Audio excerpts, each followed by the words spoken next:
On Osrc News at 7, Ondo Assembly holds public hearing on anti-land grabbing bill. Ondo State begins digitization of primary health facilities. Bill prohibiting foreign currency use in Nigeria scales first reading. And from the foreign scene, ECOWAS accelerates implementation of single currency among member states.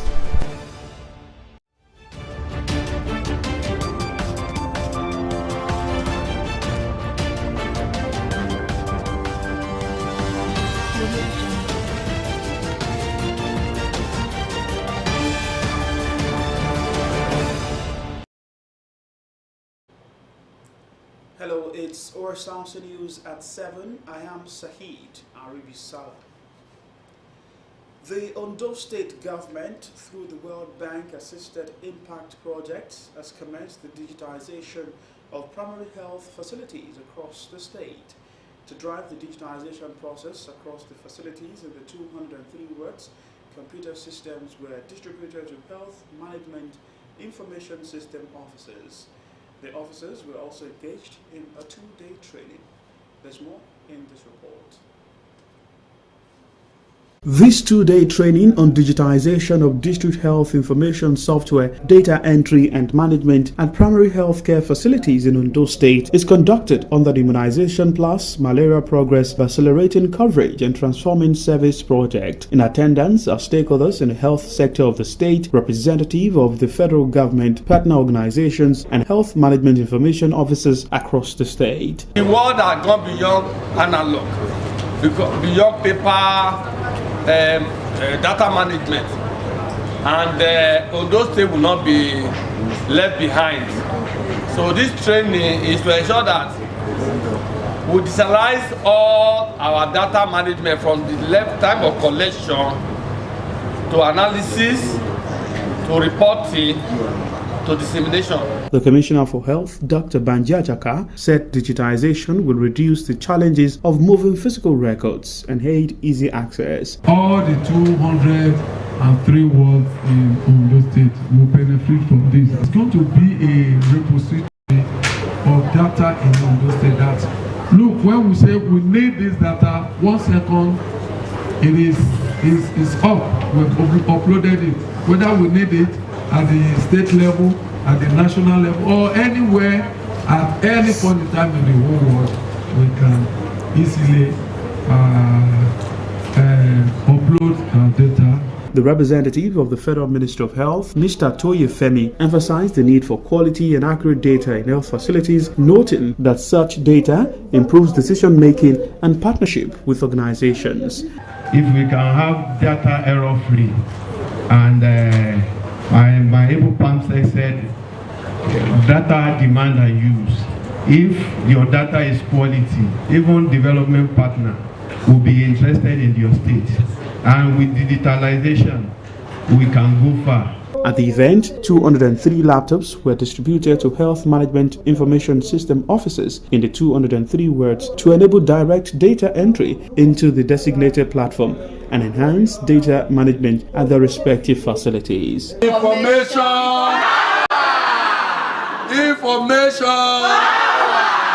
Those state is making history and is being added to the already existing number of states that have the primary health care facilities across the 203 wards and local government primary health care authority.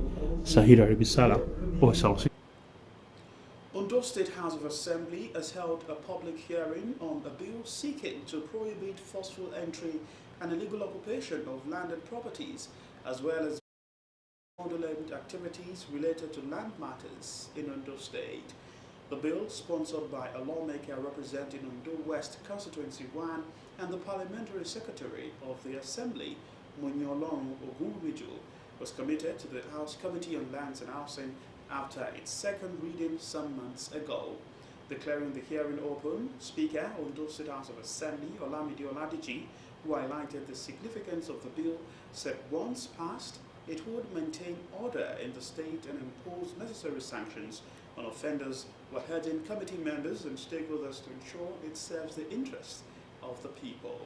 The hearing attracted traditional rulers, members of the state cabinet, representatives of the Nigeria Bar Association, security operatives, civil society groups, real estate agents, and members of the public. The Senate has initiated steps to restore Nigeria's monetary sovereignty by outlawing the use of foreign currencies for payments and transactions within the country.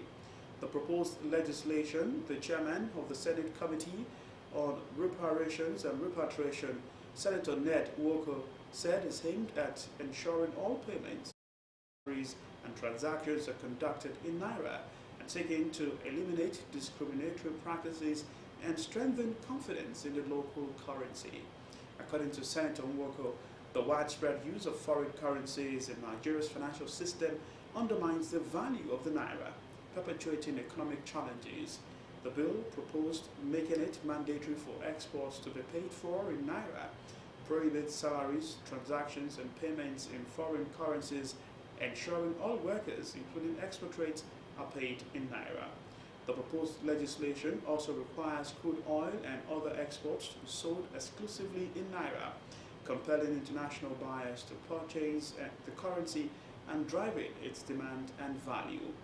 This is targeted at positioning the Naira as the central currency for all financial operations, reinforcing its dominance in the economy. The Economic Community of West African States, ECOWAS, has intensified efforts on practical arrangements for the launch of the single currency. A consensus was reached by ECOWAS at its 65th ordinary session, as revealed in a communique issued at the end of the 66th ordinary session of the Authority of the Head of State and Government meeting held in Abuja.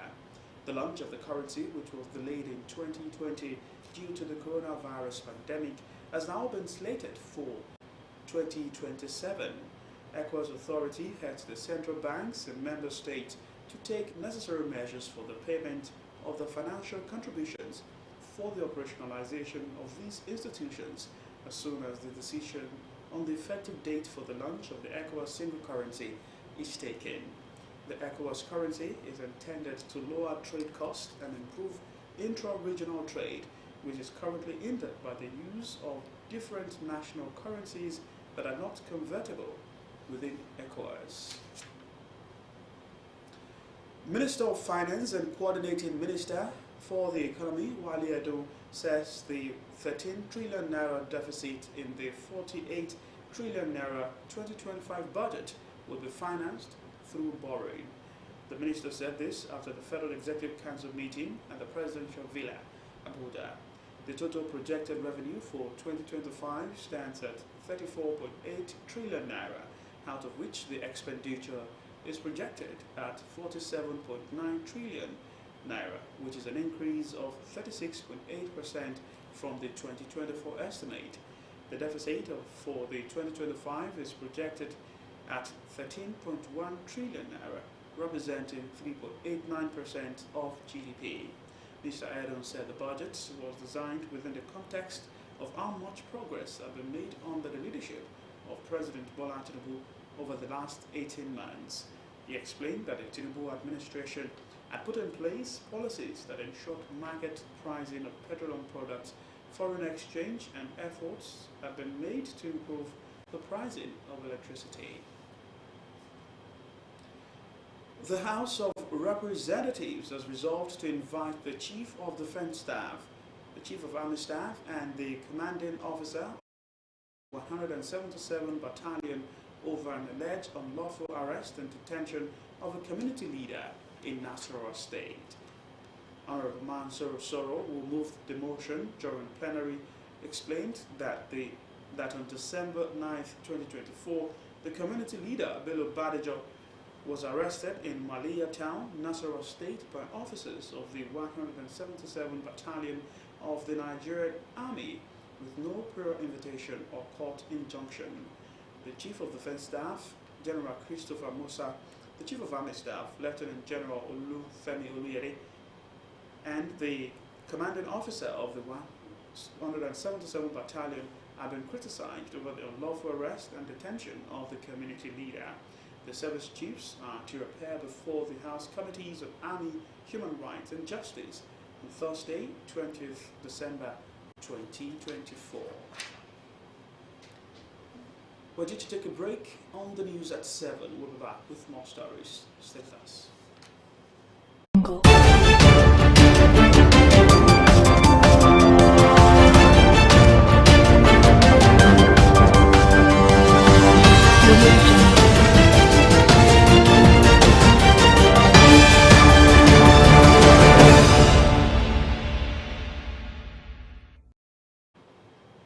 It's still Osrc News and 7. You can watch us live on our website www.osrc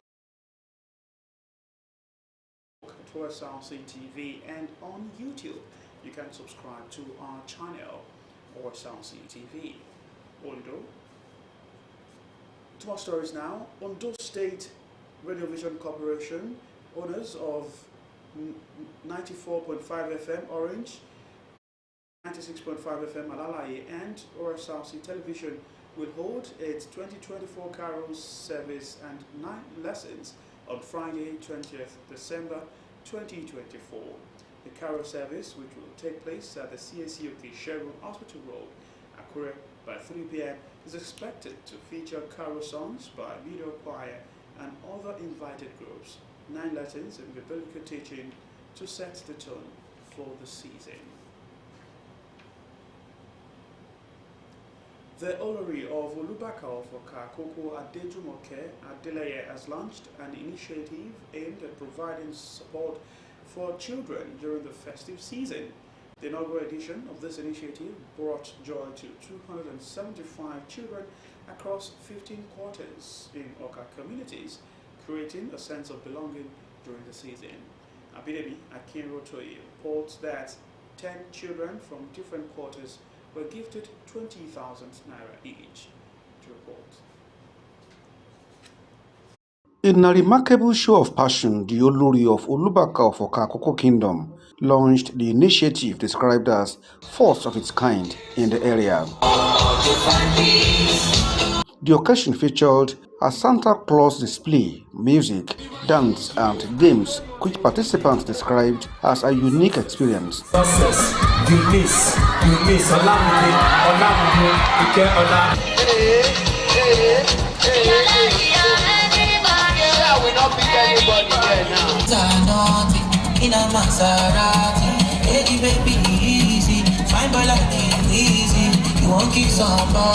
The Olori Adejumoke Adeleye shared the key objectives that inspired the initiative. As a child, I was not opportune to have such a fun like this. During festive period like this, we should make the children have the sense of belonging, have the sense that we love them, and there are ways to enjoy Christmas, and that's what brought about this.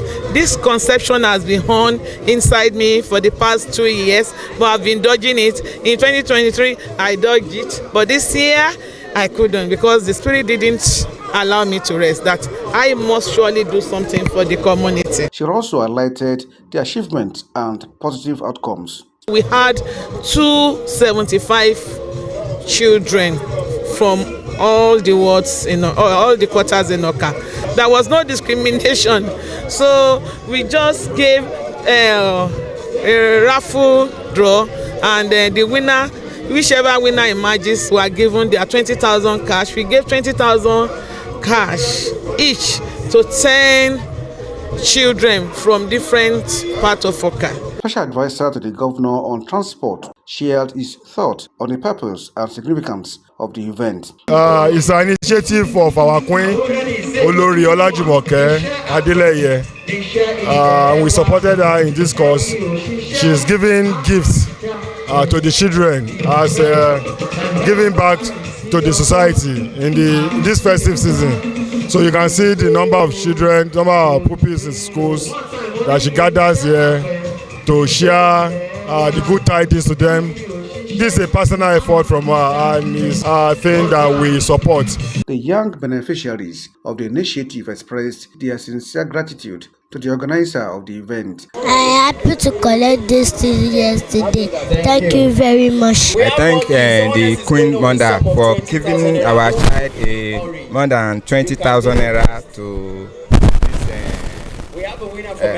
Queen competition of dancing. The inaugural Christmas Carol initiative brought happiness to the Oka communities, and all are hopeful of its continued impact in years to come.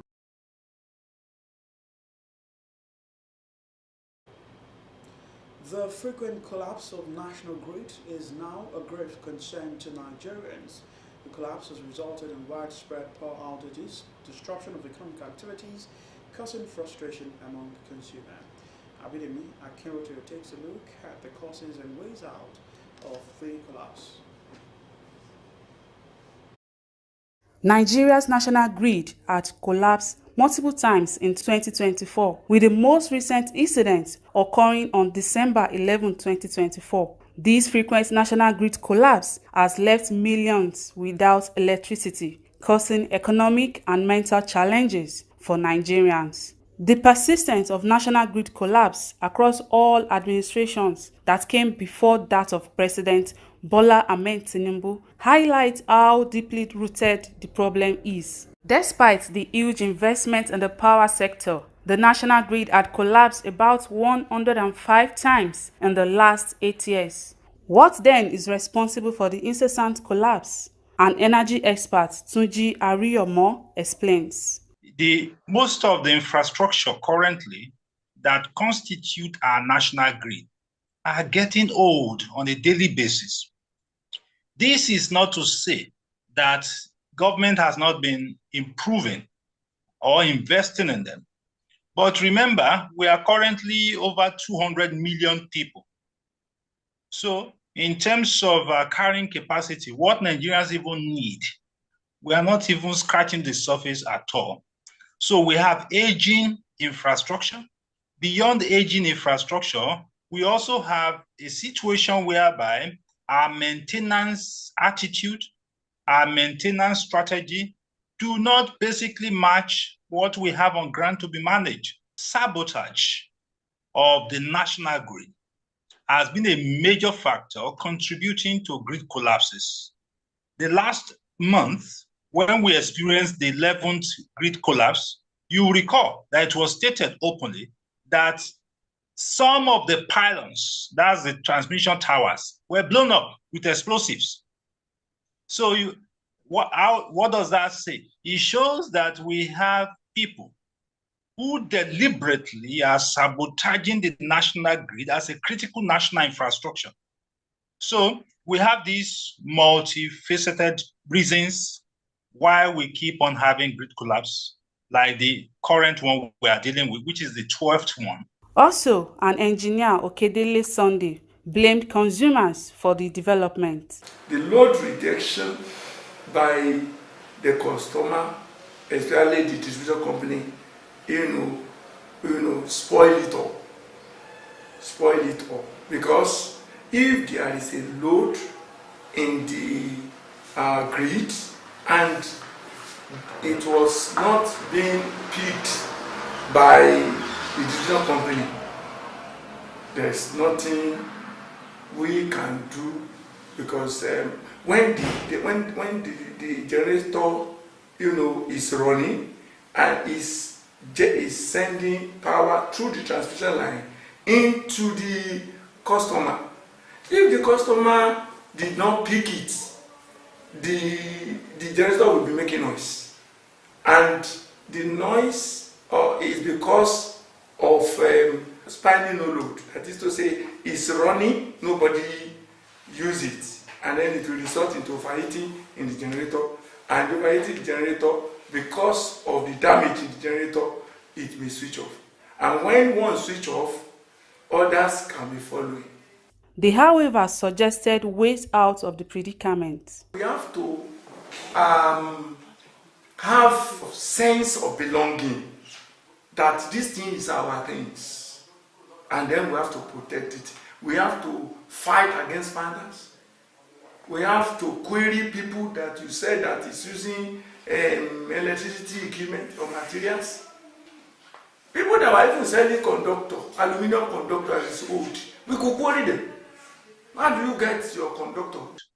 I've advocated on the platform belonging to Nigerian engineers and others that we need to retain our national grid, but we need to make the national grid a very smart grid in such a way that will accommodate distributed smaller or clusters of seemingly isolated systems that are interconnected.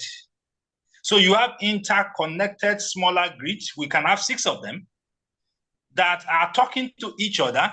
And luckily, we have advanced technologies to make this happen. If we deployed a decentralized but interconnected national grid system, it will mean that the Northeast area could be isolated, ring-fenced, and then we will still be able to push energy from Azura even to the North Central. And from North Central, it can go to the Northwest. The transmission company, in several statements, blamed vandalization and insecurity for the frequent grid collapse. The Minister of Power, Adebayo Adelabu, also blamed insecurity and obsolete transmission infrastructure for the company's national grid collapse. Addressing these challenges will require a collaborative effort from stakeholders, including policymakers, engineers, and consumers, to ensure a reliable and efficient power supply that supports the nation's economic growth and development. Ultimately, with the right focus and investment, Nigeria can transform its electricity sector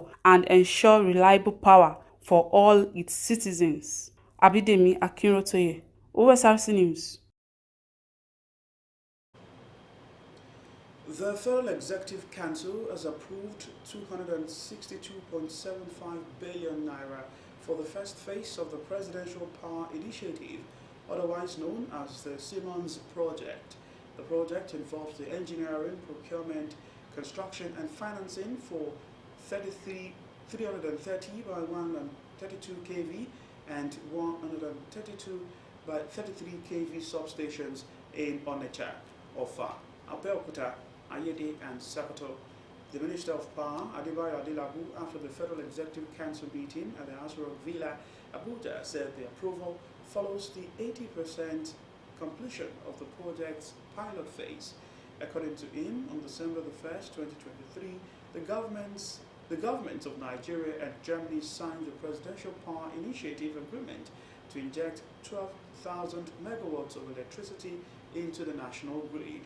The signing was presided over by the leaders of both countries, President Bola Tinubu of Nigeria and German Chancellor Olaf Scholz, on the sidelines of the United Nations Climate Change Summit COP28 in Dubai, the United Arab Emirates. And the federal government, in collaboration with 19 northern states and the Federal Capital Territory, is set to endorse and validate the first phase of the strategic catchment management plans under the agro-climatic resilience, rescues and supplies to the devastated overseas territory of Mayotte. It's feared that hundreds were killed after the strongest cyclone in almost a century. It's the archipelago. Kemisola Jamu has more. From the sky, the scale of the devastation is clear. Flattened homes and uprooted trees, the aftermath of Cyclone Chido that ripped through the French Indian Ocean island of Mayotte on Sunday. In the capital, Mahmoude's residents salvage what they can. It really is a war landscape. Around me, I don't recognize anything. There's not even a tree left. The hills, there's not a blade of grass. France is flying on our emergency workers and supplies from the French island of Renault, arriving in Mayotte's France's outgoing interior minister said it could be days before the true size of the death toll is known, as he helped to coordinate the rescue effort. If we want things to go smoothly, we're going to pull out all the stops. We're going to mobilise everything we can in terms of civil and military resources. In Paris, France's president and new prime minister held a series of crisis meetings. Farid Othman is Mayotte representative in Paris. He admits it is a complex situation, but says the cyclone could not have been predicted. There's no one person to blame for the scale of this phenomenon. We had a cyclone with winds of over 230 kilometers per hour. This is extremely rare. The race to find survivors is difficult, with part of the island inaccessible, and communications cost life for many people in the poorest part of the European Union was already challenging. Now it is likely to get worse. Kemisola Ojom, Osrc News. And now to Syria, where the ancient city of Aleppo was once the industrial heart of Syria, and now it's a city of ruins. People returning after years of bombings and mass displacement are beginning to rebuild their homes. Ebolua Akiroije tells more. Losing 22 and 24-year-old sons is too much to bear for a father. Jamal was displaced from the Sur neighborhood in Aleppo. Before talking about his sons, he showed how the city was subjected to barrier bombs, airstrikes and looting by Assad's gang, known here as Shaba. He says his military fatigue were donated by a fighter and owns 2 sets of clothes so that he can wear one when the other is being washed. He's come back to a home which doesn't even have a door for the bathroom. The former carpenter is trying to rebuild his life after losing 35 members of his extended family since the uprising began in 2011. We lived 6 years in Afrin, and we are here in the free Aleppo again. I hope the situation now in Aleppo will be better, God willing.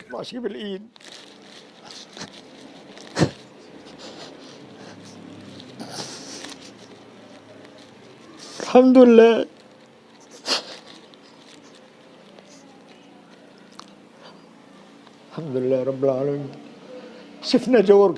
I remember my sons who were killed. I can't describe how noble they were. They were respected and loved by our neighbors. They dedicated themselves to the freedom of Syria.